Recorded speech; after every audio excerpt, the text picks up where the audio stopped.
Hello and Shabbat Shalom to you. Hope that Friday is treating you well. Hope the week has treated you well, but you still are thirsting and excited for sun to go down and for us to finally be able to exhale and appreciate Shabbat coming up around the corner.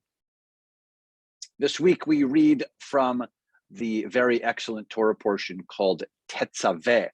You can hopefully hear in the word Tetzaveh the word mitzvah. So there's a command in there clearly.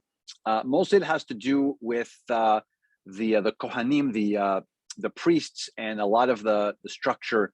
Believe it or not, in the garb, in what they wear. Particularly, I want to talk to you about, as you can see behind me, there is this very interesting piece of text right in the Torah portion this week. We're in the book of Exodus, and there's this interesting piece of text, and it says it describes the coat, if you will, that the high priest wears, that Aaron is going to wear, and it says on the hem of this coat to make pomegranates of blue and purple and crimson yarns all around the hem, with bells of gold between them all around on this hem. So you can imagine this hem of this coat. So that's all in one verse. And the verse below it actually says a bell and a pomegranate, a bell and a pomegranate, all around the hem of the robe. And so I'm a firm believer that the Torah does not waste words. There's no necessary reason for both those verses to be back to back. Again, one verse says on its hem, make the pomegranates, blue, the purple, the crimson. It should be all around the bottom of this hem. We could stop there, but the next verse literally gives us the explanation, a bell and a pomegranate, a bell and a pomegranate, all the way around the hem.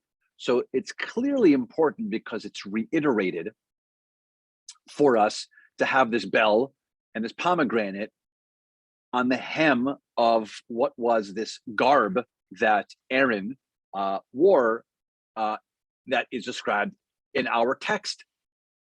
And so I'd like for us to think about, first of all, why would the Torah that speaks of creation and Noah and the incredible life stories of Abraham, Isaac, and Jacob, Sarah, Becca, Rachel, and Leah, a few weeks ago, the sea parted, and now we're talking about bells and pomegranates and the exact order they have to be on a hem of a coat. Why is that? I want us to think about that. I want us to think about also the bells and what the purpose of the bell is. That's the sound. One angle of it, and I'm just going to touch on it, and then we'll talk about it more tomorrow morning at 8:30 on our Zoom. But I want us to think about the fact that the bell was there to awaken us. That was the whole point. We could have just had the pomegranates that were hanging there, which also have symbolism, which we can talk about. But why the bells? And the bells, according to some commentaries, are the sound that is supposed to connect us to what we're doing, to our worship, to to various parts of Judaism, to parts in our life that the bell sort of wakes us up. And so on this Shabbat, I'd love for us to reflect again on our week, and maybe also think about, maybe if we had bells jingling in our lives, what would those bells symbolize for us to wake up to? What are we trying to how are we trying to wake ourselves up?